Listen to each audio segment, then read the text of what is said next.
bëj një rikujtim për gjithë ata që sapo u futën dhe po e dëgjojmë, jemi duke diskutuar për sa i përket të marrëveshjes Rama Meloni për ngritjen e një kampi procesimi emigrantësh në Shqipëri.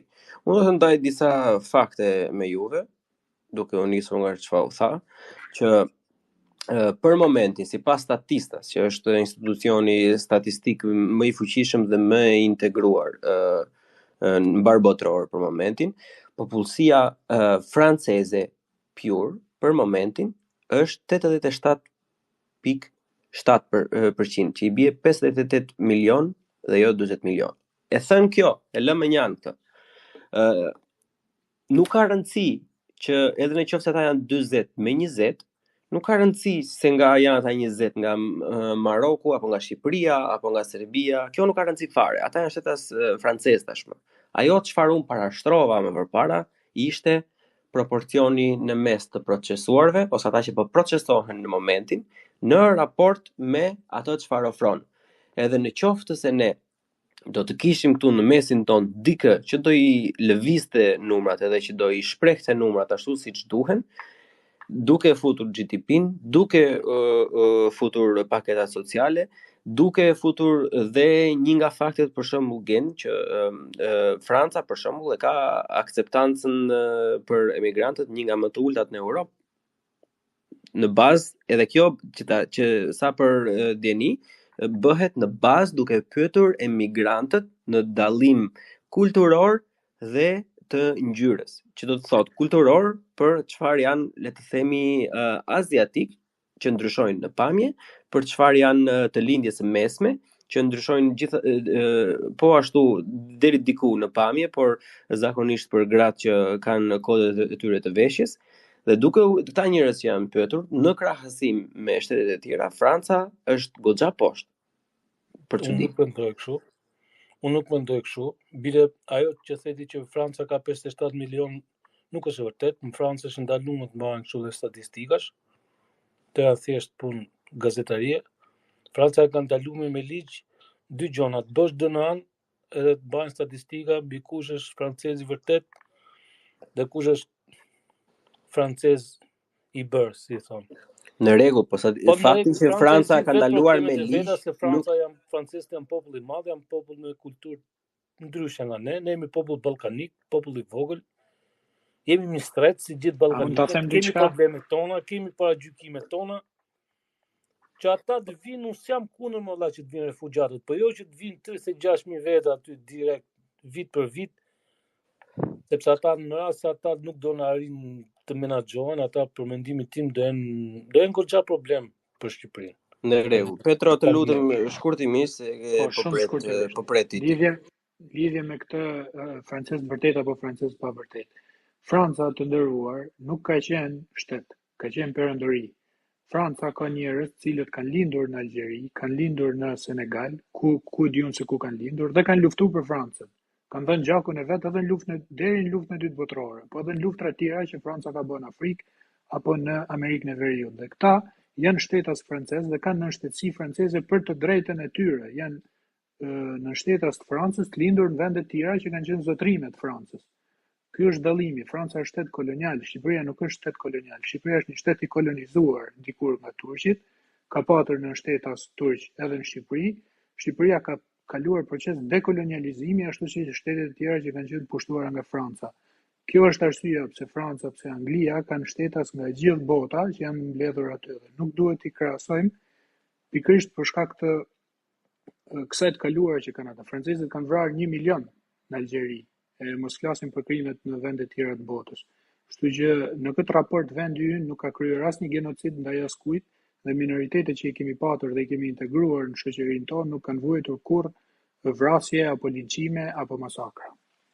Bile ne dhe i shtojmë si minoritetet greke, bullgare dhe maqedone. Muslim Shady, i nderuar, mirë se erdhe dhe fjala është për ty. Mirë se gjeta. Më pëlqen shumë ky guilt tripi që ka fillu që nga kryeministri Rama deri te Gazdemulli, që po na flasin për vlera europiane të pritjes njerëzve, A shumë qesharake me të thënë drejtën, të pas parasysh situatën cilën është veni jonë sot.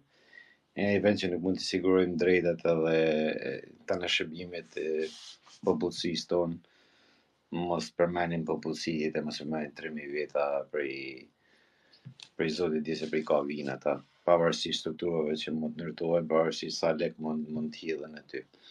Desha mi kujtu këtyne që na flasin për vlerë europiane, sepse mi kallëzu për historinë e këtyre refugjatëve, nuk e di se sa janë në korrent, se sa e ndjeni se ç'a bëhet me këta refugjat. Ta refugjat trafikohen nga veriu e Afrikës. Vini lëshojnë trafikantët afër anijeve që janë disa oje që i presin aty. I zbarkojnë aty afër tyre, ata i marrin oje fet edhe i çojnë në Lampedusa. Nuk është se shkojnë direkt me bark në Lampedusa. Domethënë është organizuar, kjo është një trafik organizuar. Se kush përfiton pastaj është tjetër gjë. Por kjo është përfitimi i parë. Përfitimi i dytë është për çdo shtetas, për çdo emigrant të trajtuar, shteti italian merr lek nga komuniteti evropian, qoftë edhe shteti francez, çdo shtet komunitar që trajton emigrant merr kode të caktuara prej komunitetit evropian për çdo emigrant që ka trajtuar. Edhe zonja Meloni don që me outsource këtë gjallë, më thonë me na lanë ne ma problematikët, ose siç e ka thënë Vekse, nuk ta ka përcaktuar burimin se nga do të vinë të emigrant, ta ka lënë të hapur, domethënë ata që do shpëtohen në det, këtu është në gjithë emigrantët. Ata do bëjnë seleksionimin, që do bëjnë, do marrin gratë fëmijët, edhe ne do na lënë ata meshkuj që janë kështu që mund konsiderohen potencial i rrezikshëm për ta, domethënë njerëz që janë zot me luftu, le të themi. Pa dashur një paragjikuar të shkretit se ata janë fukaria, njerëz që janë tu myt në det për marrë për jetë më të mirë për halleve të tyre. Asnjë lloj paragjikimi kundër refugjatëve. Kur të flasim për vlera europiane, keni parasysh sa leku qarkullon në për këtë shtete, sa pazaret pista bëhen, sa shqiptari është trafiku pa llogaritë të tjerë, ti llogaritën sa shqiptari është trafiku, sa shqiptari ka kaluar me gomone në për Angli, si pasojë e këtyre mekanizmeve që janë kam në Europë me vite. Ka vite që janë të mekanizma në kam. Pse do të bëna pjesë ne e një mekanizmi të tillë? Apo për ku digjon për me forcu pozitën e dirams, për me bën ner Meloni, ne Italisë ne nuk kemi shans me bën ner Italisë. Domthon për nima Shqipnisë kundër Italisë është nuk di ku me gjet fjalën ku të jetë më e vogël, domthon sa larg e pa përfillshme do thosh. Me pa përfillshme po, a ka gjë më për të pa përfillshme që me përshkru diçka të tillë. Ne nuk kemi njerëz, jam me Petën këtë pikë, ne nuk kemi njerëz që nuk i presim. Kena historikisht njerëz të pritur. Gjithmonë i kena prit njerëz të tjerë. Biles mysafiri ka pas në vendin ton, ka pas vendin e nerit gjithmonë, ka këtë majnë rumin në të tonë. Qofse maj malli, qofse daja, agja, kush do qoftë tjetër, mysafiri e vu gjithmonë kryt vendit. Për si tradit, nëse do flasim për tradit si popull shqiptar. Atëherë, ai kundërshtimi në këtë rast qëndron që na nuk duhet më bë pjesë e këtyre lojnave të pista, pavarësisht pasojave që mund të ketë një vendim i tillë, sepse ne nuk kena një shtet që na siguru ne si shtetas që i paguajmë taksat i shteti, nuk na siguron dot ne. Nuk na siguron dot rendin, nuk siguron dot rendin për asnjë lloj kategorie të popullsisë që ka, qoftë ajo kategoria e privilegjuar, qoftë të këta fugarë.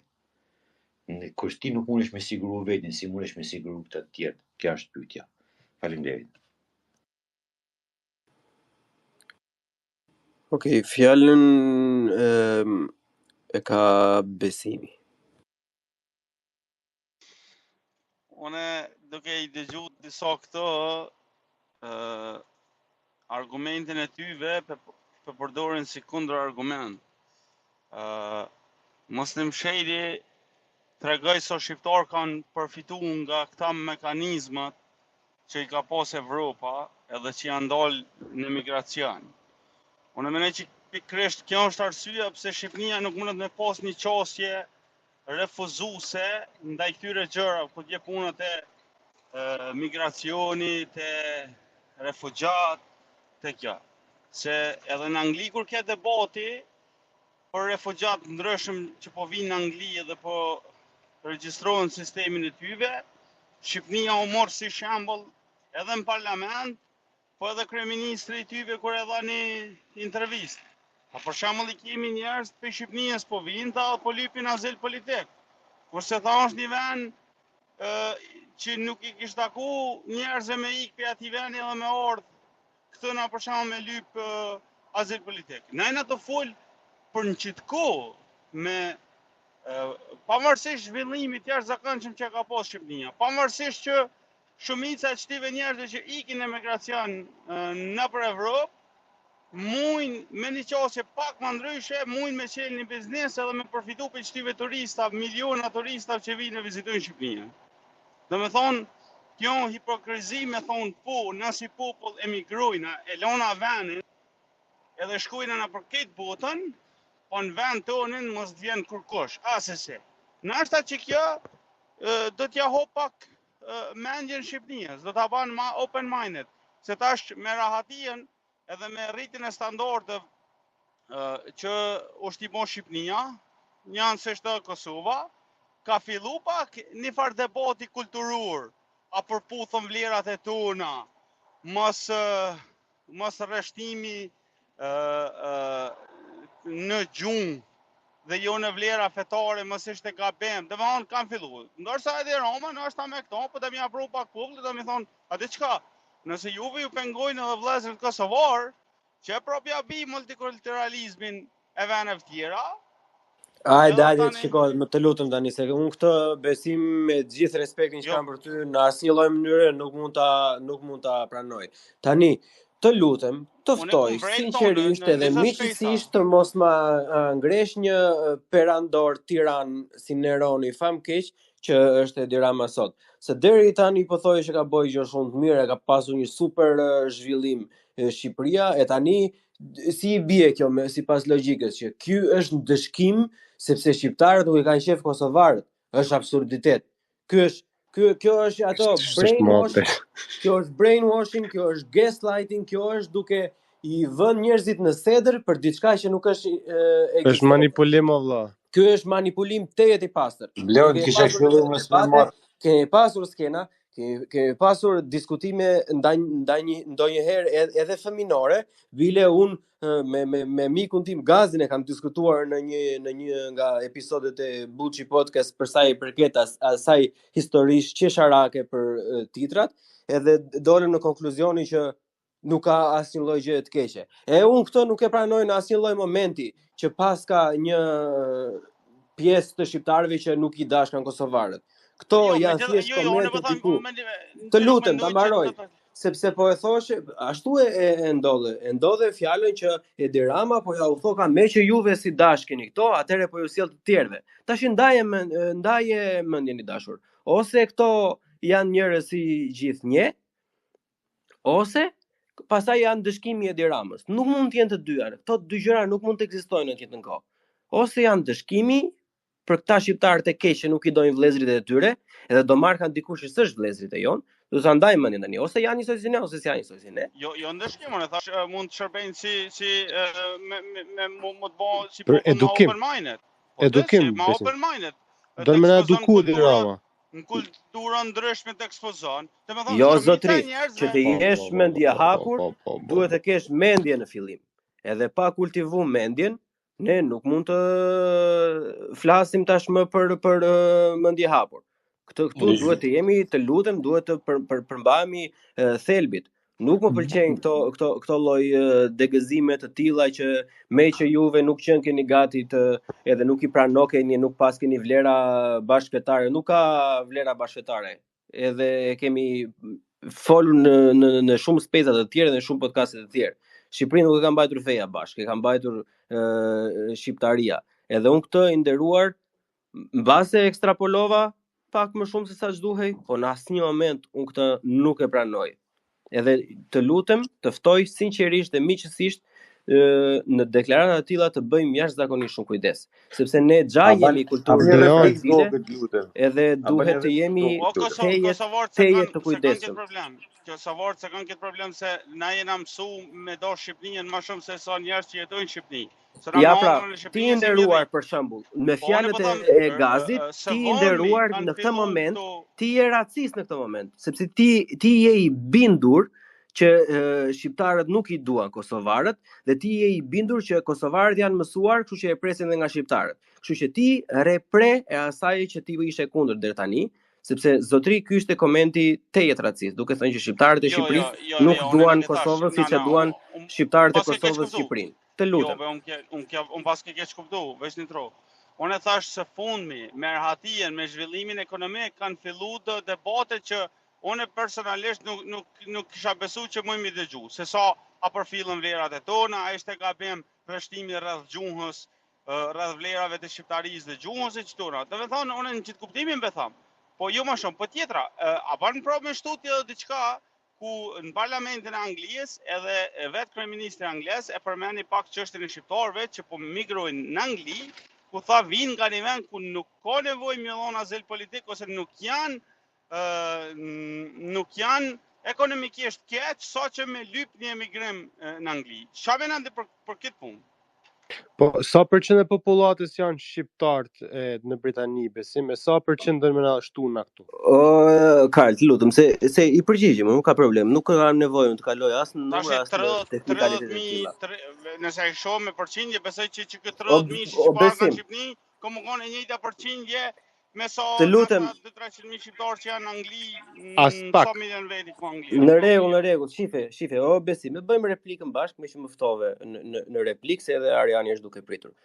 Në qoftë se më lejohet, a mund të pyes ti vet ku qëndron, ku jeton? Unë jetoj në Amerikë. I nderuar, a mund të pyes në qoftë se më lejohet çfarë profesioni ke? E kam biznesin tam transportit, megjithatë e kam bachelor's degree në shkenca politike dhe histori. Bravo të qoftë edhe të uroj gjithë mirat dhe sukseset më tejshme me biznesin tënd. Atëherë, i nderuar, duke lidhur me fjalën që Petro tha më përpara, është diçka që ne duhet të përmendim dhe asnjëherë nuk duhet të harrojmë.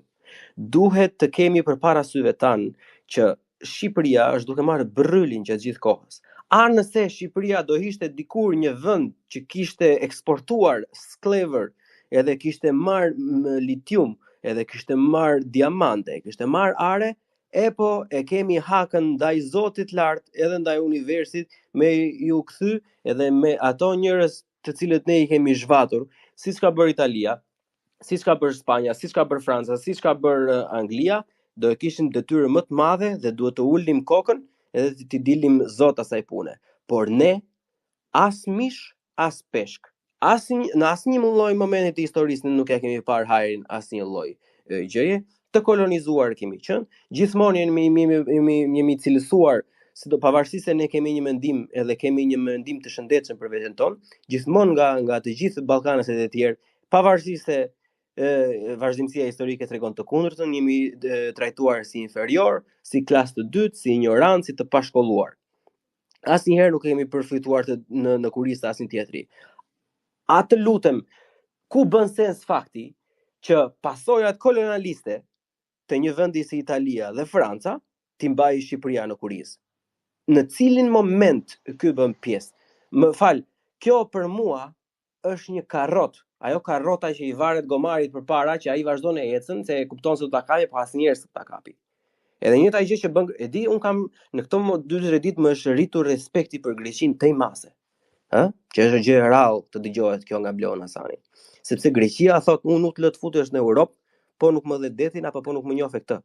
Greqia me nder muhabetit i ka këllqjet që ta thot çado.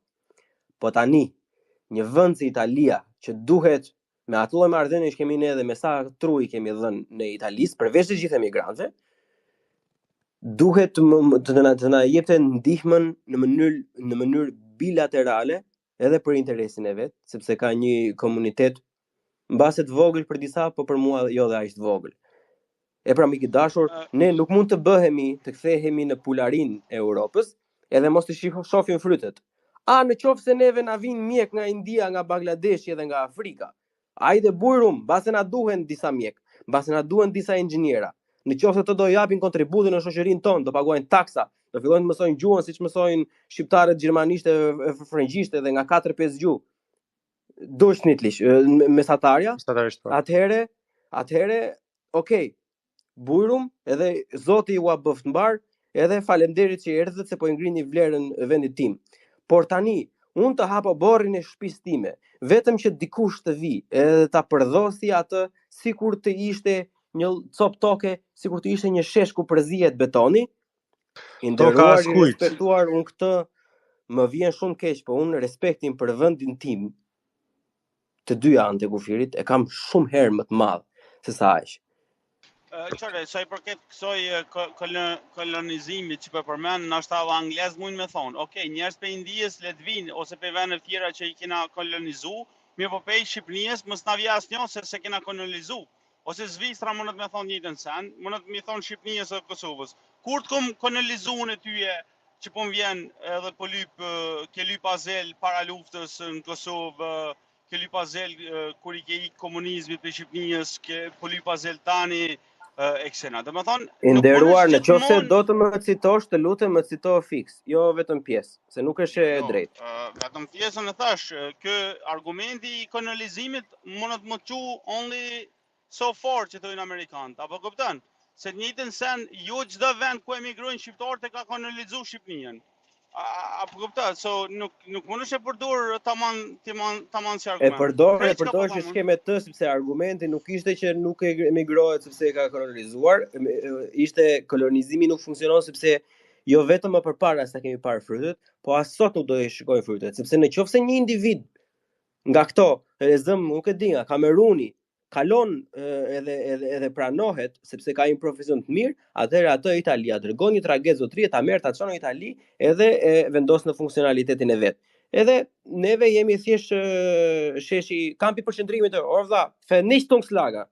Tas ist was wir sind. Kjo është ajo që jeni. Ne jemi një kamp përqendrimi aty. Përkohësisht derisa të vendosi ai dikush që është sipër. Edhe kjo është jashtëzakonisht jo humane. Përkohësisht. Haha. Jashtëzakonisht jo humane. Okay, unë kam folur shumë, ju kërkoj ndjes, po jam vërtet shumë pasionant për kjo. Arjani ka.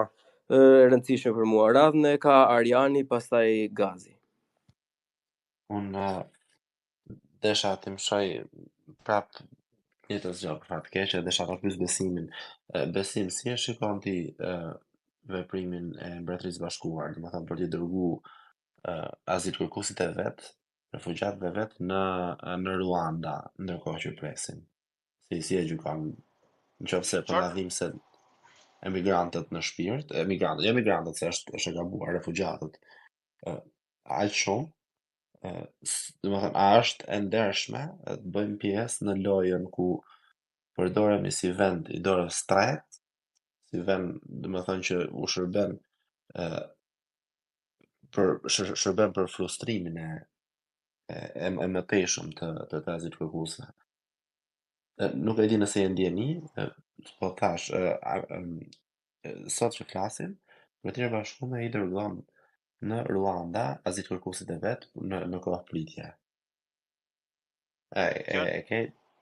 Po, kjo nuk është asgjë më shumë se Pekres kur ke debati për dërgimin e tyre në Ruanda, kryeministri Anglisë edhe ajo deputetja e mor shembullin e shqiptarëve që po vinë tha pe Shqipërisë ku është një vend ku nuk kishte pas nevojë njerëz me mirë. Edhe tani u çonën protesta, nëse e ke vrejt, nëse i ke përcjell, u çonën protesta shqiptarë tha na ke ofendu edhe nëna Teresa Skënderbeu. Po, sepse na qyti kriminal gjithë prandaj. Po, jo kriminal, po tani pjesë e tyre mirë. Jo, na ka qyt kriminal besim. Për fymjen ishte protesta, jo se ka fane atë. Okej, so edhe na pe kresh të bojnë këto. Po supozojna që çata krejt që vinë me lyp për shembull që vinë në Shqipëni në kampin e përqendrimit janë kriminal potencial që kanë me shkatërru Shqipërinë e çka kanë me bën. Po, domethënë, pyetja ime ishte tjetër për ty. Pyetja ime ishte si e shikon ti veprimin e Mbretërisë Bashkuar për t'i dërguar në Ruanda azil kërkuesit e vet? Unë pyetoj, nëse folëm pe aspektit humanizmit, aja po thot, okay, nëse ti vërtet je tu ik persekutimit, edhe vërtet i të kërku azil politik, ti nëse mirëqenia, nëse mbijetesa jote Ore fizike përgjigju është pyetjes, mbyllje, mos thuj çka ke po në jam mend. dy përgjigj. Ai po të bën tjetër pyetje, ti po thu tjetër gjë. Po në qita jam dy përgjigjve, mos u gët, veç pak. Aja, basically me qitona, po mundohet mja vështërsu këto, edhe pju thot qytyve njerëzit që nëse vërtet i ik përsekutimit, ti nuk e ki gojle atë qaj në ronda ku qaj, as long as je safe, as long as je i sigur në qatë vena. Po, moj më thonë sene me hongër, ti do më thonë që ti ik përsekutimit, po, nëse i të orti veç për të mira që i afrën programet tu në sociale adhe i në krejna sene, atëherë tani ty ko më të pengu fokti që po qujna në Ruanda, edhe pak a shumë nështë aski munisesh. Dhe me thonë, pe qëti aspektit, kështu, tash nëse e këshyrën pe aspektit human ligjore, sene nuk jam i sigurt. Besoj që nëse nuk është jo ligjore, gjykatat në Angli mund një arsu, po besoj që kanë gjithë qitë loophole ligjore, ku mujnë mja vështërsu qytyve azil kërkuzve procedurën, ku i thët nëse vërtet i ti ikë rrezikit edhe i ti ikë përsekutimit, ti nuk e ki gole apo qaj në ronda as long as da hap një safe place. Apo kupton? Okej, po dhe Shqipëria është duke shërby fiksi njëti gogon në raport me emigrantët që duhet të shkojnë në raport me azil kërkuesit që duhet të shkojnë në Itali. Një për një apo ja. Edhe gjë tjetër, që do me thënë kjo ti nuk e ki gajle, sa i mundet me të vu dhe provën e zjarit. Futën në furr, rri 30 minuta, nëse të rrezikohet jeta nuk e ki gajle me u djeg. Pse duhet me ju shtu këtyre vujtje ekstra? Është witch hunt kjo është witch hunt, si ato shtrigat në mesjet që thoshin nëse je shtrig nuk të gjen gjë. Po pra, pse s'duron ti thot ai, po pse duhet Shqipëria si vend ndëshkimi që duroja është Shqipërinë ti se nëse ti ke hall vërtet e duron edhe Shqipërinë, ti duron edhe me të rrah, duron edhe gjëra të tjera. Pse duhet me ja u shkel aty në drejtat si sprov që kanë vërtet emigrant. Ama Petre se 28 ditë do durojnë, se s'ka me zgjatë më shumë se 28 ditë, a kupton se i bën shpejt. Me thon drejtën, unë jam konë refugjat. Torturat në Sirë, në fillim ishte vetëm një thumb, pastaj vazhdonin me atë rrotën, pastaj gjithmonë më vështirë derisa gjendja e vërteta. Po bëja njerëzit të lutën të lëm ta mbaroj baba është duke pritur gazi. Është Qëre, unë jam konë refugjat gjatë kohës luftës, edhe kër i na dollë Macedoni, na pa të nmojtë në tenda, në shatore, po na me që ishëm të sigurt aty, nuk e kishëm fort gole, se me që thatë e kishëm nga rreziku i jetës, apo këpëtan. Edhe tash se kishëm gole, qysh po na mojnë e sene, edhe pse ishin kushtet e vështira. Në qëtë kuptimi tham, kur ti ik vërtet përsekutimit fizik, që e kërkojnë azil kërkues, ti se ki gole apo çan Shqipni po të mund një vjet aty. Kjo logjikë është kur ti kalon për diku, jo të dërgojnë pasi ke arrit në Itali. Nëse ti kalon nga Turqia dhe kalon vujtje, normal që se ki gale se po shkon nga lufta. Po nëse ti arrin në Itali, ke kalu gjitha vujtjet e trafikut, ke kalu detin, nuk je mbyt në det, ke kalu sprovat, atëherë ai të kthen prapë në sprov. Kjo është jo njerëzore. Në rregull, çore, jo po kjo është një. Anyway, go ahead. Po, kjo është një, edhe dhe me thonë, unë e parashtrova këtë për të thënë që ne si Shqipëri, jo vetëm që nuk po ndihmojmë ata njerëz, po bëhemi pjesë e lojës pisët së djathës ekstreme po doni ose djathës së skajshme të melonit. Jemi duke kontribuar në zgjatjen e vujtjes tyne. Ka që është. Përveç asaj, i sigurt jam që edhe këto paset sociale për shoqërinë tonë do ekzistojnë sepse nuk ka birnone të marrë ato njerëz të më thonë pa në kontakt zero me botën jashtë, nuk ka shans.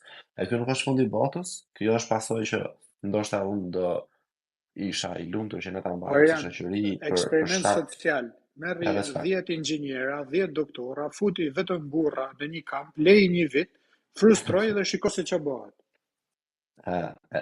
Për ta mbaruar, unë pasojat sociale do isha i lumtur t'i mbaja si shoqëri shqiptare nëse ata njerëz trokasin derën tonë, po jemi duke folur për njerëz që nuk duam ja ditë se ku është Shqipëria, edhe kur t'i sjellin me siguri nuk do e dinë se ku janë, se nuk e kanë njohur një herë si shtet. Aq irrelevant jemi. Do të thënë jemi duke u futur një belaje që nuk e kemi as për detyrë, as për borxh ndaj kërkujt. Para se t'ju jap fjalën Gazmenit, ju ftoj edhe në veçanërisht besimin që të largohemi ndaj kompleksit inferioritet si Ballkanas që kemi, domethënë që çdo gjë nëse bëhet nga Spanja apo nga Italia apo nga Franca dhe nga Britania e Madhe është në rregull, por nëse një njëjta mënyrë mendimi do të përdoret nga Shqipëria, do ishte e gabuar. Sepse me këtë logjik i bie që po marrim disa emigrant nga Italia, edhe how about pse t'ia çojmë Kosovës. Kosova është, nuk ka ndonjë ndryshim të madh, por ti themi diçka më larg vëlla, ku dëgjon, ti themi Rumanisë ose Moldavisë. Shembull, themi Moldavis, ne kemi këto që do vim, ne do t'i procesojmë aty ku jeni juve, e kupton, ju thjesht do ta ruani gardhin nga sipër, edhe këto do bëhen gjitha me 28 ditë. Është peshkun e madh, han peshkun e vogël. Pikërisht, edhe formohet një zinxhir i pafundmi i këtij, nëse ndjekim çdo lloj mënyre. Gjithë secili duhet të dalë për Zot shtëpisë vet. Siç e themi që Shqipëria duhet të ketë në rregull ato idetë e veta dhe popullin e vet. Pastaj, siç e thashëm përpara, do t'i japi mendje njëherë popullit, pastaj t'ia hapi mendjen, se po nuk patë s'ke çaj hap. Edhe në të njëjtën mënyrë duhet të veprojë dhe gjithë secili. Problemi është atje, ata kanë vajtur në brigjet e Italisë, dar Italia, ata kanë vajtur në brigjet e Spanjës, e ka rregulluar Spanja me të gjitha të vrullin e vet që ka, domethënë, nuk ngrihet Spanja siç u ngrihej Greqia para një 5-6 vitesh, edhe siç është Italia sot. Ama jo në xhep mes nesh. Edhe që të mbroj, le të themi, argumentin tim më përpara, unë po them që bryllat e kolonializmit në të shkuarën janë e shkuar, por ne po marrim bryllat dhe sot, sepse siç e përmenda edhe pak më sipër, ai që do përfitoj azilin, që do jetë vërtet i denjë vëlla, që do jetë i mirë, që do mësoj diçka dhe do japi diçka, do të merret edhe do të shfrytëzohet sipas çifit tyre, dhe ne jemi prap një betoniere. Gaz i nderuar, fjala është për ty. Faleminderit. Tash kjo pjesa e fundit të diskutimit, domethënë sidomos Ariani mundoj të pajtona me këta, edhe pajtona me aspektin e pritjes së dinjitetshme, dhe mendoj që nëse ish përqëndru refuzimi dhe kritika ndaj këtij vendimi në atë që nuk duhet të ketë kampe, hotele të tilla me 3000 persona brenda, por duhen të jenë të madhësisë njerëzore, ku mund të priten në mënyrë të dinjitetshme dhe mos të jetë Shqipëria një vend ku ata do të kalojnë një pjesë të jetës tyre, qofshin ato 28 ditë apo më shumë, domon në mënyrë të padinjitetshme. Edhe kritika më e madhe do të mund të ishte që të thuhet nuk pranojmë që një vend i tillë të ketë më shumë se 400 vjet, ose sa mund të jetë një madhësi maksimale e durueshme për një, sepse edhe ajo që e thot Lolita lidhur me eksperimentin social, se kur ti vendosësh 3000 persona, qofshin ata doktora shkence, 3000 meshkuj me një hapësirë të caktuara në kushte sigurisht shumë të vështira të jetesës, duke i paketuar nga 30 në një dhomë, atëherë sigurisht që nuk ka asnjë të mirë nga ajo. Edhe këtu mendoj që duhet të përqendrohemi, edhe ajo që e tha ti Bleon është më së vërtet. Nga ato që ne presim, por dëshirojmë që t'i presim në mënyrë të dinjitetshme.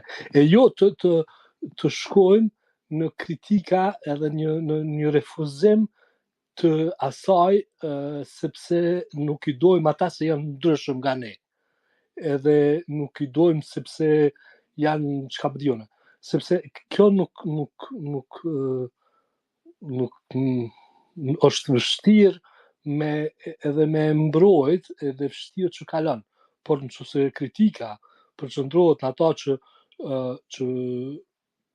çdo gjë që Shqipëria do të bëj, okay, por le ta bëjmë në mënyrë të dinjitetshme dhe kushdo që kalon nga Shqipëria mos të ketë një përvojë të hidhur edhe të jetë edhe kjo sigurisht që nëse merr vesh, domethënë nëse merr fjala dhe edhe kritika për ndërtuar kështu, mendoj që do mund të ketë ndryshim të akordit, qoftë mund të bëhen ta zëm tre hotele të tilla, se nuk dua t'ju them kampe, 3 hotele të tilla me nga 300-400 vet, okay, ama jo vende me nga 3000 vjet, sepse vërtet janë nuk mund të pasha, nuk ka vende të tilla as në Francë as gjëkundi tjetër kon për post në Lampedusa ose në Turki ku e mora shembullin pak më herët janë afër 4 milion refugjat duke u procesuar, duke pritur në ato vende kur nuk i gjasojnë një vende ku jetojnë njerëzit.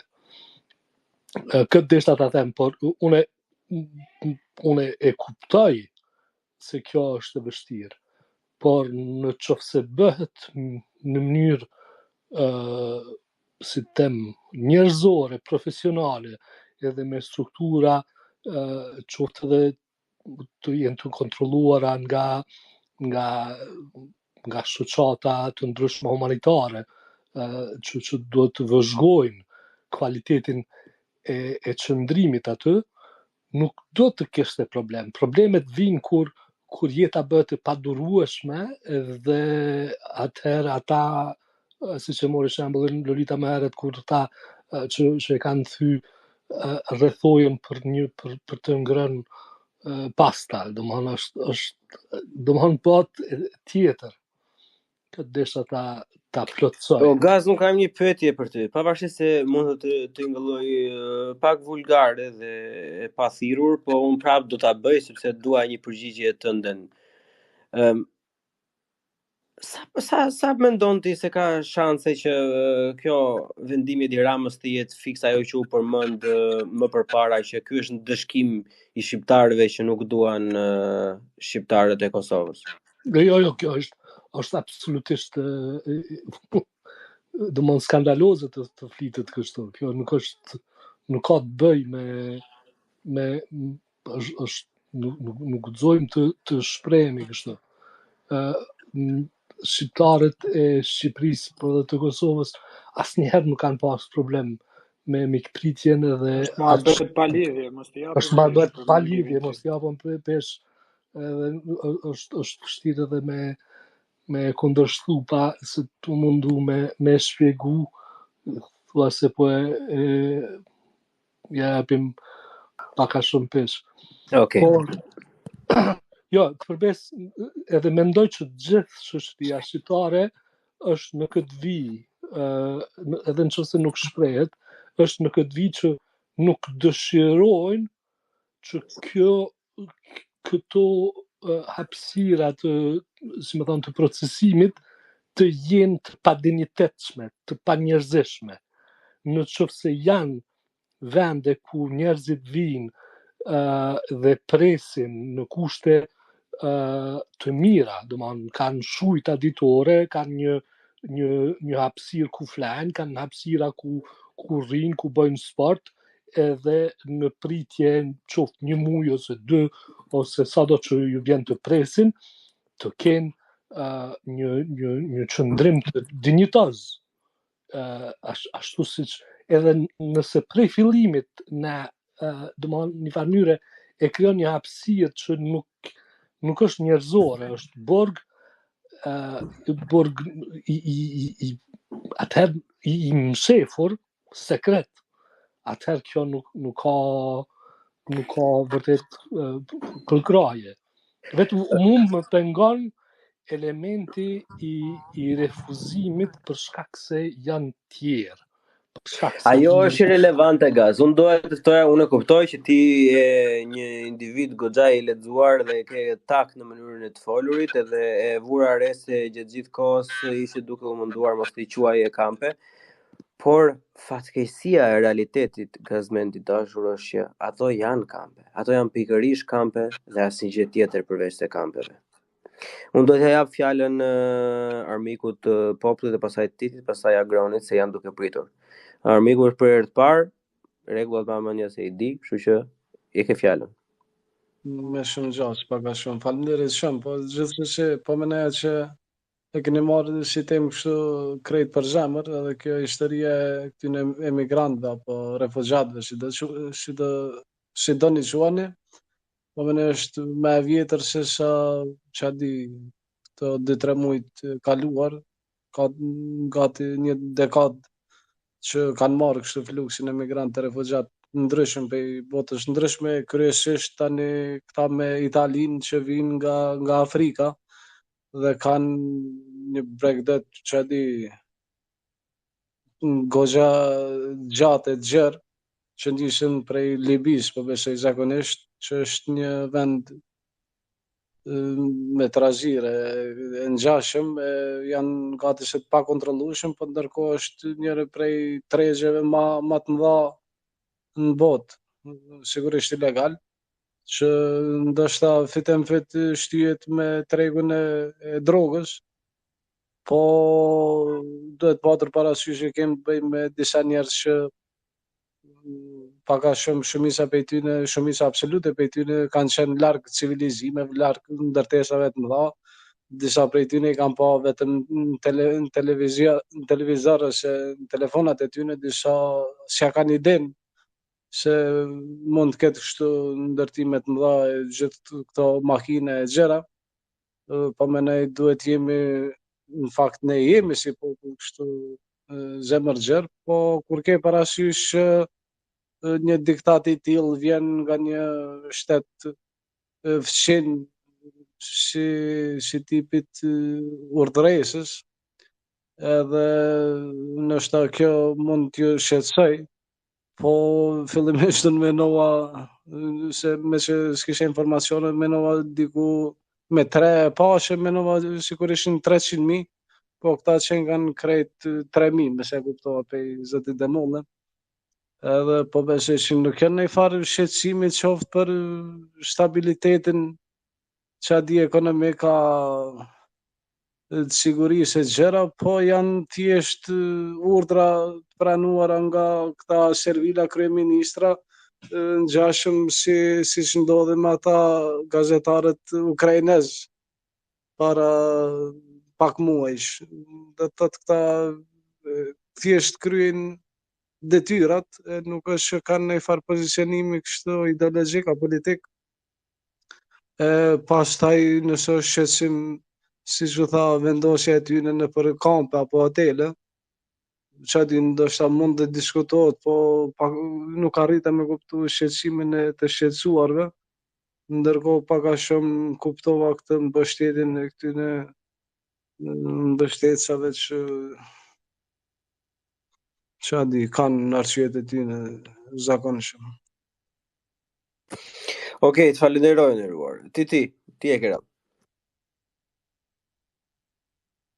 Po, faleminderit. Më bani përshtypje fakti që asnjëri prej tyre që mbështesin këtë marrëveshjen që ka bë Rama me Meloni, nuk jeton në Shqipëni. Edhe nuk e kanë, si më thonë, përjardhje nga Shqipënia e Londrës, po thojmë. Se shqiptar janë funja. Asnjëri prej tyre nuk jeton në Shqipëni. Jeton një shteti të dy. Nuk asnjëri se mori parasysh faktin që unë përmenda se këto janë njerëz që po trafikohen edhe që shteti Komuniteti Evropian përfitojnë prej këtyre emigrantëve. Nuk e përmendni kërkush, asnjëri prej tyre nuk e citoj. Nuk i shkunin as afër, domethënë nuk ju a bë përshtypje. Edhe deshte më thonë që kundërshtimi kryesor për sa I përket kësaj çështje duhet me kenë fakti që na si shtet jena hala informal. Na si shtet shqiptar jena hala informal. Ne nuk kena struktura për me garantu sigurinë e popullatës tonë. Policia është ineficiente, është e mangët. Shteti thuj se nuk funksionon. Ekziston vetëm sa për paradë për sy e faqet, e që me ka zë Europë se këtu është dikush domethënë që i ka dalë zot institucioneve. Edhe ju thoni që nuk ka si gjatë keqe me prit 3.000 huj ose me elaboru 36.000 vetë. Ndërkohë që le të themi ata po marrin, si që përmena më përpara, po kuptohet kur nuk i veni re këto gjana. Ata po marrin gratë e fëmijët edhe kategoritë në rrezik, po na lënë vetëm meshkujt. Domthonë ata janë të hekë rrezikun potencial prej toksinën se ta pru ty me kenë problemi joti. Tashti, unë edhe Petra ja dim pak a shumë se si funksionon shteti, lani dim me mangësitë që ka. I dim se jo gjithçka funksionon kështu si sahat Zviceran, e dim që edhe atje ka korrupsion.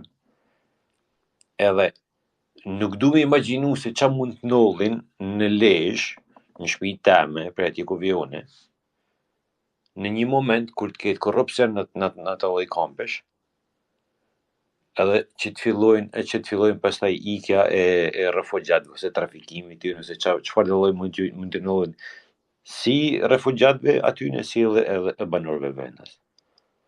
Për shkak të faktit që na nuk kena një qeveri që garanton sigurinë e qytetarëve të vet në raport. Lënë më qytetarëve të huaj. Faleminderit. Okej, nëse ne tashmë gaz do ta jap fjalën për pak miku im. Thjesht po afrohemi edhe drejt fundit që mos e zgjatemi shumë se kemi diskutuar. Unë ftoj edhe hap të zi që do mblidhemi në ditët e në vijim duke pasur informacione të reja, input të ri, nuk I di asnjëherë se si shkojnë gjërat, kështu që këtu do jemi. Përpara se të jap fjalën gazit, do të pyesja 3 folësit e tjerë që nuk e kanë ngritur dorën, por janë folësa që është Eagle, Ylli, Cahani dhe Daniela. Miqa, keni... Okej, Daniela, mund të ndash mendimin tënd. Okej, faleminderit, shumë faleminderit. Më përpara dëgjova dikush që përmendi Ruandën dhe se si emigrantët shqiptar janë kërcënuar që do dërgohen në Ruandë, jo vetëm emigrantët shqiptar, por që gjithë emigrantët që vinë. Thjesht doja të bëj një kujtesë të vogël që Ruanda është pjesë e Commonwealth dhe mua më bën sens që ata ta përdorin këtë lloj shteti si vend zbarkim ose vend shkarkim të këtyre emigrantëve apo çdo lloj gjëje tjetër, por ajo që mua më shqetëson është fakti që kjo lloj marrëveshje është bërë muhabet kave mes Melonit edhe Ramës. Okej, kjo është spekulative patjetër, por që mbi baza ligjore dhe mbi baza strukturore dhe organizative është bërë kjo marrëveshje. Dhe këtë ne nuk e dim apo jo, nuk dim të ketë patur ndonjë takim zyrtar që është dokumentuar mes Ramës dhe Melonit ku janë rënë dakord këto lloj rezultatesh edhe këto lloj vendimesh. Edhe ajo çka mua më shqetëson më shumti është çka do thotë kjo për të ardhmen politike të Shqipërisë. Gjithë e dim se sa e vështirë është që të lëshohet ose të largohet një sistem diktatorial në momentin që vendoset, apo jo.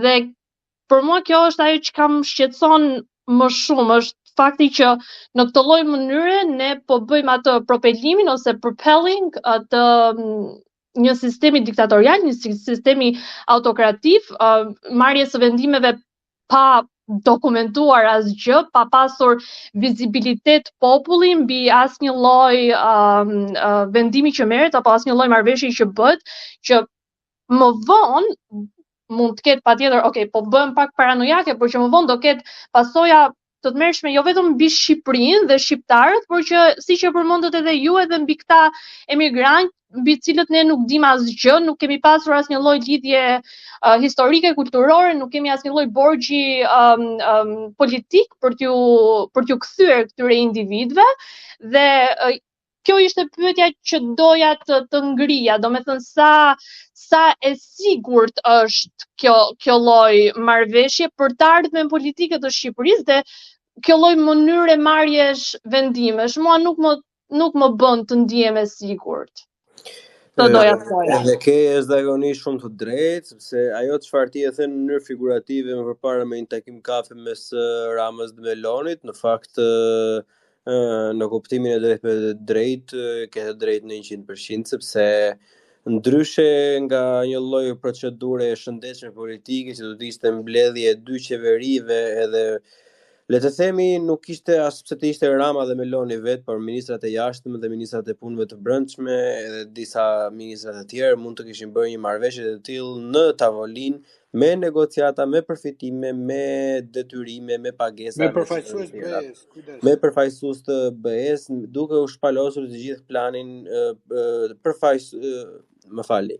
përfitues të dyja palëve. Diçka e tillë nuk diskutohen, prandaj edhe miqtan deri pak më përpara hodhën për dispozim faktin që mund të jetë një qok që le të themi Edi Rama ja ka bërë Melonit për këto ngërçin e vet politik. Edhe kjo është vërtet ne e përmendëm në një bisedë tjetër që e kishim dje, që një nga problemet më dhaja është mungesa e transparencës në gjithë këtë proces, që ato çfarë ne dim ato që nuk do marrim, edhe nuk dim fare se çfarë mund të sjellë kjo gjë. Është një njëjta gabim që vazhdon e bëhet në Shqipëri nga mungesa e pjekurisë politike, si me koncesione, si me hidrocentrale në zonat të mbrojtura natyrale, ku merret një vendim nga një qeveri e përkohshme që e ka efektin edhe pasojat larg qoftë me dhjetra edhe dekada, mbasi ky vendim të merret. Edhe që opozitës, pavarësisht se është ashtu siç është paçavure, mos t'i lejohet një interpelancë, një ndërhyrje, një lloj le të themi materiali edhe mendimi dhe varianti dhe kërkesa që ata mund të kenë në një çështje të tillë, kjo jo vetëm që është antidemokratike, por duke u referuar personave që e ngren Edi Ramën piedestal përpara dhe që e ngren atë progresin ose ultra progresin e Shqipërisë vitet e fundit në piedestal, kjo është domethënë komplet e kundërta e çka të gjithë ne që jemi këtu dëshirojmë të jemi. Kjo është jashtë çdo lloj fantazie më të errët që secili nga ne këtu ka. Sepse një pjesë e mirë e jona jeton diku tjetër, një pjesë e mirë e jona do kishte shumë dëshirë të ne të merrim gjërat më të mira. E ne fatkeqësisht dështojmë në këtë rrugëtimin ton, edhe ne fatkeqësisht vazhdojmë akoma të jemi sfungjeri i Europës. Po unë shpresoj të ngelemi thjesht sfungjeri i Europës edhe i perëndimit dhe jo të kthehemi në banjë. Petro do ta jap fjalën, po Gazmendi kishte ngritur përpara, edhe nëse mundet shkurtimisht Gazmendi nëse ka për diçka për të folur, pastaj Petro edhe do konkludojmë me afër. Ju le thani, mos kishte diçka për të thënë. Alo, përshëndetje. Përshëndetje, mirë se erdhe. Lutem përmbaju etikës së komunikimit. Po, faleminderit për fjalën. Dy fjalë nuk desha shtesha shumë, si një shqiptar që jeton jashtë, që 20 vite në Britani, edhe shoh që shumë emigrantë vijnë këtu edhe ikin, po Shqipëria nuk mund krahasohet me vendet e perëndimit. Britania të paktën ka qenë perandori, ka pas njerëz që kanë ardhur, kanë shërbyer, kanë ikur, por Shqipëria nuk i ka këtë luks që të marrë me mira emigrant nga vendet e treta që nuk kanë asnjë gjë të përbashkët me Shqipërinë. Unë jetoj këtu edhe shoh që me të vërtet nuk funksionon ashtu sikur duhet, sikur shumë njerëz thonë që emigrant nuk krijojnë probleme.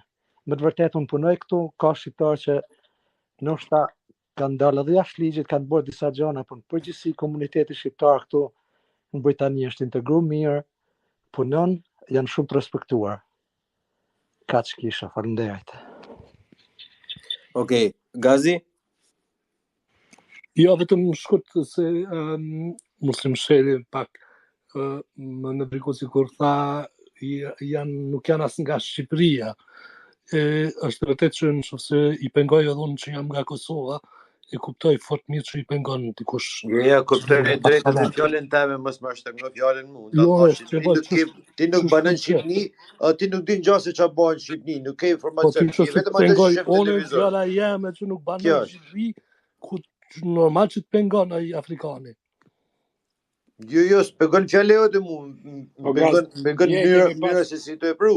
Dje kemi pas në Space një nga Kosova që kishte pronën në Shëngjin edhe ishte 100% I vendosur. Me eminimin edhe me kapuqa shiki në fotot më duket që je shumë open-minded si çështje. Po anyway, kjo do njëta që tha në anyway, se ka fjalë Gazi. Jo, dale, Besim, nuk ka konkluduar Gazi. Të lutem tash, ne jemi 3 veta që po mundohemi të moderojmë se duam që të jemi që të dhëruar, të japim shembull. S'mund të ndërpresim njëri tjetrin. Gazi, konkludohet, lutem. Ja, fandet mirë është. Unë fal, son s'kesh të dëgju, mua nuk e nisha më, unë mendova që unë, unë fal, vazhdo. Mirë është, nuk pata, ishte një replikë e shkurtër, nuk pata më shumë. Besoj se sqarove me Mugaz, nuk e ka përpaktur se nga Kosova ti. Desta në pingut, nuk jeton në Shqipni, nuk jeton në Tiranë ti. Kjo është ideja. Nuk desta në pingut. Nëse kemi jetuar në tokë shqiptare, kemi jetuar në Albin Kurtin, unë kisha bën ndrim me ty kur dush. E ke parasysh që kam zili. Vallai edhe unë kisha ndruar 4 elirama për një Albin Kurti. Kom ja pak këtu atje.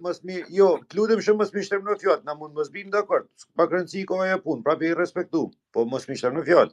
Ja, po unë pas ka problem, se këto janë teknikalitete që vazhdojnë në vazhdën e bisedës, prandaj ne jemi këtu së bashku, prandaj edhe kemi disa njerëz këtu, domethënë që mund të bëjnë dallimet ose disa gjëra që mund të keq kuptohen. Ajo ishte thjesht një teknikalitet Gaz, edhe ta siguroj që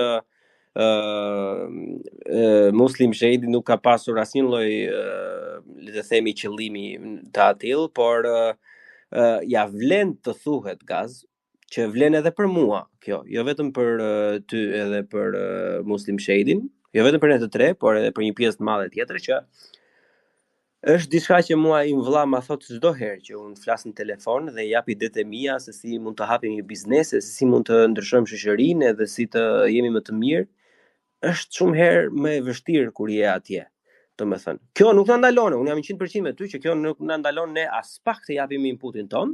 Është shumë I rëndësishëm që ne vetë të flasim me njëri tjetrin dhe shkëmbejmë ide, por ja vlen që të kuptojmë faktin që dhëmb një çik më shumë kur je afër gozhdës se sa kur je duke e parë. Besim shkurtimisht lutem, pastaj Petro edhe do e konkludojmë.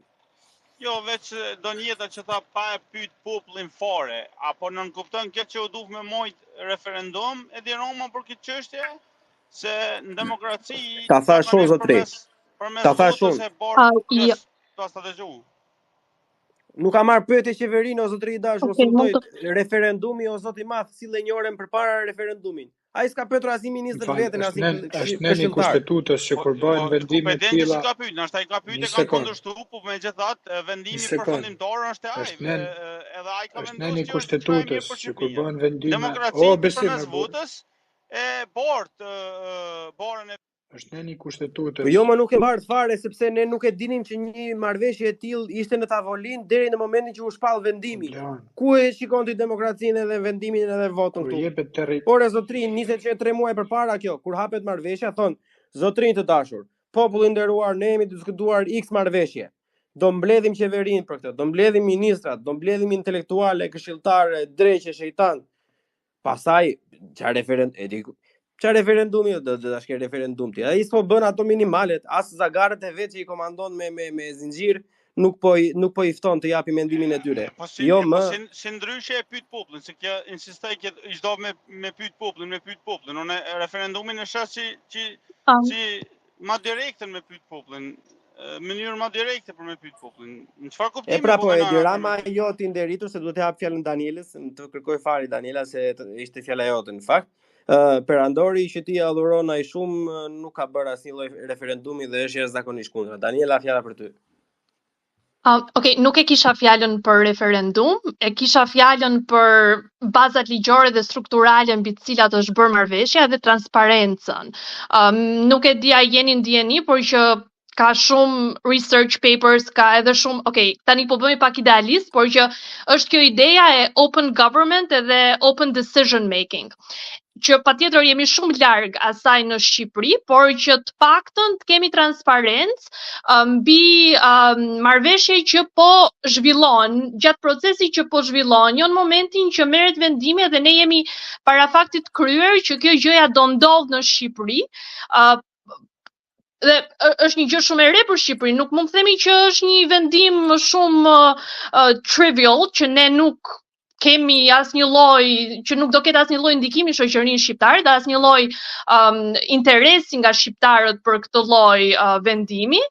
Dhe kjo është çka doja që të thoja. Nuk e kisha fjalën që të mbanim referendume dhe të shkonim të pyesnim çdo shqiptar tek dera e shtëpisë a do ti apo jo që të sjellim emigrant. Këtë kisha. Dhe më nxit si ide nga fakti që përmendet Ruandën dhe se si do transferoheshin apo janë transferuar këta emigrantët në Ruandë, që është vendi Commonwealth dhe bën sens që të transferohen atje, por nuk më bën sens që transferohen emigrant që zbarkojnë në Itali të transferohen në Shqipëri. Kjo ishte ideja. Okej, Petro, më fal, duhet të pres Besim. Të lutem se nuk kemi kohë. Më falë, Petro, do të marrë fjallën, do të japë fjallën shkurtimisht Tesit, dhe Petro do japësh mendimin i fundit dhe fjallin për mbyllëse. Tesi, të lutem shkurtimisht, e ke fjallën. Ajo që doja të shtoja nga gjithë këto që u thanë është që në lidhje me deportimin e atyre cilët do i refuzohet azili nga Italia, gjatë një periudhe 4 vjeçare, nga 2015 në 2019, janë deportuar vetëm 19% e gjithë atyre që janë refuzuar. Është rritur pak në 2023 që ka shkuar diku te 20%, po që të kemi parasysh që gjithë atyre që do mohohet azili, maksimum 20% do deportohen, gjithë do rinë këtu. Qose vendet të tjera të Bashkimit Evropian nuk kanë arritur ta zgjidhin këtë çështje, ta harrojmë se do ta zgjidhin ne nga Italia në Shqipëri. Edhe kjo është një gjë që më shqetëson jashtëzakonisht shumë dhe duhet ta dim patjetër se çfarë do ndodhe me ato të cilët duhet të deportohen. Dhe ka edhe një gjë tjetër, se ka disa vende të cilat nuk pranojnë, nuk bien dakord që qytetarët të tyre të deportohen. Dhe ka disa vende të Afrikës, ka dhe disa vende të lindjes mesme. Nuk e di se si do menaxhohet gjithë kjo, po që do mbetet, mendoj, problemi më i madh i Shqipërisë pas shumë kohësh. Kaq doja të shtoja në lidhje me, nëse duam të bëjmë shkurt. Faleminderit Tesi, ne për këto do mblidhemi në ditën e vijim. Të lutem Petro, mendimin tënd, edhe do të lutesha për një fjalë përmbyllëse nga ana jote si co-hosti me të drejtat barabarta për këtë, përpara se ta japun fjalë, përpara se të flasun i fundit. Po përmbylljen do ta jap ty, thjesht desha të them 2-3 gjëra të vogla, kush e ka speaker, 2-3 gjëra të vogla që kisha në mend. E para është që ne 121 i kushtetutës thotë që për marrëveshje që përfshin territorin dhe sigurinë e shtetit, kryeministri duhet njoftojë parlamentin. Dhe këto marrëveshje duhet të ratifikohen nga parlamenti. Shikoni ne në 121, 122 dhe 123 të kushtetutës. Nuk është kjo që diçka që bëhet në një darkë me Loni Rama dhe pastaj njoftohet në Facebook edhe mbaroi filmi. Dhe këtu duhet lidhem me atë që tha Daniela, që këta janë pasojat e autokracisë. Tani Rama tha sigurisht që kjo marrëveshje do vihet të ratifikohet në parlament. Një marrëveshje kaq e rëndësishme nga ato që do të ratifikohen në parlament, që kanë lidhje me territorin, sepse bëhet fjalë që do japim ekstraterritorialitet Italisë, as nuk është përmendur në publik, as nuk ka patur debat. E marrim vesh tani, do e miratoj një parlament që është komplet i vetëm një partie, s'do ketë debat fare se dim si është parlamenti, edhe do degradojmë ashtu si kemi degraduar. Tjetra, tha Besimi më duket që ne dashkemi çojmë marrim azile në për vendet e Europës dhe nuk dashkemi të japim azile apo të marrim emigrantë nga vende tjera. Nuk është e vërtetë. Pasojat e globalizmit ne i dim shumë mirë dhe i pranojmë. Nëse do ishte vërtet që Shqipëria ka marrë një hovë ekonomik edhe njerëzit po vinë tek ne për azil apo për emigracion për çfarë do lloj arsye, ne kemi ligje që i lejojnë këta njerëz dhe kemi ligje që i japim azil kujtdo që ka nevojë, ashtu siç ka ndodhur në të kundërt, në të kaluarën dhe do vazhdoj gjithmonë. Kjo s'ka lidhje fare me emigracionin e atyre tek ne ka lidhje me emigracionin e tyre në Itali dhe përdorimin e vendit tonë si ndëshkim, siç u tha këtu, për t'i demotivuar ata që të shkojnë drejt Italisë, për t'i zgjidhur një hall që ka Italia, qeveria e djathtë italiane me emigracionin. Duhet sqarohet kjo. Edhe e treta, lidhje me neokolonializmin, se u përmend edhe që ka disa vende si Zvicra dhe Anglia që s'na kanë borxhe koloniale ne, po ne shkojmë emigrojmë atje. Shumë vërtet, por nga ana tjetër ekziston edhe koncepti neokolonializmi që ka zhvilluar me Lori tek fjalimi i saj kur përmendi frangën CFA, kur përmendi kompanitë Total që shfrytëzojnë naftën apo burime të tjera, kur i përmendi minjerat. Mos harrojmë se ne Italia po na merr ujin e Gjirokastrës, po e qen drejt në Puglia. Italia do të na përdor ne për centrale bërthamore që nuk ja lejon populli i vet. Mos harrojmë se nafta jonë merret, përpunohet jashtë dhe ne blejmë naftën nga jashtë, në vend që të kemi një rafineri tonë. Mos harrojmë që Anglia ka futur hundët në punën tona dhe vazhdon t'i fusë edhe sot e kësaj dite, jo që unë jam kundër, sepse e di se kështu do ndodhë në gjitha perandoritë dhe fuqitë e mëdha, por ka ndodhur që Anglia është përfshin punën tona, Anglia ka nxitur edhe njerëz për luftra në vendin tonë, Anglia ka përcaktuar kufit, ju kujtohet marrëveshja Churchill-Roosevelt, që Shqipëria i la bllokut lindor dhe u vendos që do shkonte komunizëm. Vendet perëndimore kanë lejuar në thonjza genocidin në sy të gjithë botës në Bosnjë, pastaj luftën e Kosovës ndërhyn prapse prap edhe aty u detyruan ndërhynin se po ndodhte një genocid. Ata e pengojnë bashkimin kombëtar me një vend që është 95% asaj është Kosova shqiptare, nuk e lejojnë bashkohet me Shqipërinë për shkak të interesave të tyre gjeopolitike, kështu që mos ta mendojmë Anglinë apo mos i mendojmë të vendet perëndimore që janë totalisht të pastra dhe të pafajshme dhe ne po ju bijmë qafë me emigracion.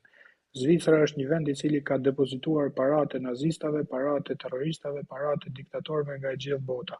Kështu që nuk po them unë se do bëhet drejtësi me emigracionin, po mos ta mortifikojmë vetveten dhe mos trim duke ndëshku vetveten për faje që nuk i kemi. Kaq kisha plan. Unë të falenderoj miku im, falenderoj juve që jeni këtu për momentin, falenderoj Gazin, Genin, mos të mshejti Tesi, Daniela, Besimin, edhe Karlin, Arjanin, Arbrin, gjithë ata që ishin përpara. Ne miqtë e mi do mblidhemi në ditët në vijim, sepse ne kemi interesin civil, por edhe më tepër për të diskutuar për këto lloj gjërash, edhe për të diskutuar për këto lloj temash, sepse ne mendojmë se ky lloj debati sjell fryte, sjell një lloj shkëmbimi idesh, edhe e dim edhe e kam provuar këto shtete që ne i duam kaq shumë perëndimore, që shkëmbimi i ideve është ai që sjell dhe një lloj ndryshimi ose minimumi të keqen më të vogël të mundshme. Unë ju falenderoj të gjithë përzemërsisht edhe do të dëshiroja që të mblidheshim edhe në ditën në vijim. Petro, ta them diçka të fundit, po desha prite nga video kur ta nxjerrësh, desha të them vetëm këtë që është shqetësuese edhe për debatet e tjera që do i zhvillim kjo puna autokracisë. E ka thënë Rama që disa fuqi perëndimore i preferojnë autokratët sepse ndërmarrin zgjedhje strategjike dhe të shpejta. Pra janë njerëz kaq të fuqishëm saqë nuk pyesin për opinion të brendshëm, por thjesht marrin zgjedhje. Dhe unë e shoh shqetësuese që vendet europiane kanë rënë rehat në thonjza me disa autokratë në Ballkan, edhe me të cilët po mbarojnë punë. Këtë e kemi parë edhe kur ka qenë puna për Kosovën, që kanë dashur të bëjnë marrëveshje shpejt e shpejt në kurriz të popullit shqiptar, dhe tani po e shohim në raport me Shqipërinë që po bëjnë marrëveshje me dëme të pallogaritshme për të ardhmen. Miqtë e mi, edhe një herë ju përshëndes, faleminderit që mundsoni një djep të vogël të demokracisë, edhe miru dëgjofshim herën tjetër, deri atëherë qofshi mirë dhe ja kalofshi fantastikisht.